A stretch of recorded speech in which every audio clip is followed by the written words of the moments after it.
చెప్పడం వల్ల మిమ్మల్ని ఇప్పుడు అరెస్ట్ చేసి కోర్టు పెట్టడం మాకున్నది అది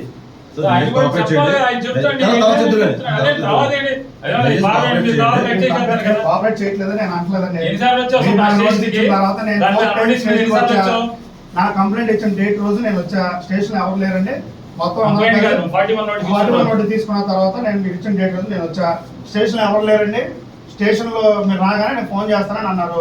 నేను వెళ్ళిపోయా. మరుసటి రోజు ఎస్ఐ గారికి ఫోన్ చేశా. నేను అందరు కలిపి తీసుకుంటారా సార్, అందరు కలిపి వద్దామంటే సార్ ఒక పని చేయండి సార్, మీరు ఎవరెవరికైతే నోటీస్ ఇచ్చారో అందరూ లిస్ట్ ఇవ్వండి, అందరం కలిపి ఒకే రోజు వస్తామని నేను చెప్పా. చెప్పిన మాట ఎవరు ఉన్నారు మేము ఆడింది నలుగురిలో చెప్పిన మాట, నలుగురిలో చెప్పిన మాట ఎవరు తెలుసు అండి అనుకుని నవ్వుకున్నారు వాళ్ళు నవ్వుకున్నారు అనుకుని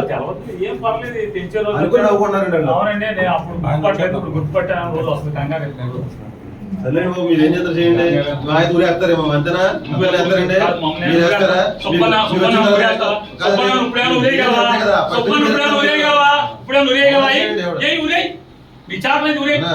నువ్వేం చేయగలవు? ఏం ఉరేస్తావేంటి? ఏం చేయగలవంట? ఉరేయగలవా? వారం రోజు సోమవారం దాకా జైల్లో పెడతావు. అంతకుమించి చేసేది ఏమన్నా సబ్ జైల్లో పెట్టగలవు. అంతకుమించి చేయగలిగేది ఉరేస్తారా? ఉరేసేస్తారు.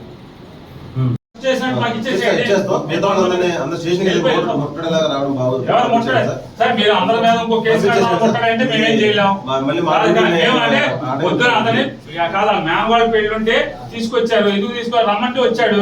నేను పొద్దు నుంచి ఇక్కడ ఉన్నాడు, ఇంట్లో ఆడవాడు ఫోన్లు మా ఆయన పిలిచారు ఎందుకో పొద్దు నుంచి వదలలేదండి అంటే వచ్చాము. బాబు జగన్ మీరు బయటికి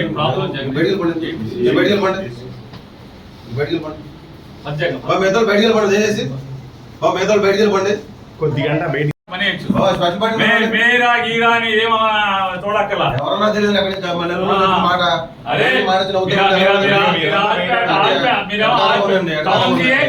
ఎవరికి మీకు అటకారంగా ఉంది. అసలు వ్యవస్థ అంటే మీకు అటకారంగా ఉంది. పోలీస్ వ్యవస్థ అంటే అటకారంగా ఉంది. అన్నా జగన్ బయటికి వెళ్ళవా? లేటెస్ట్ కావాలి.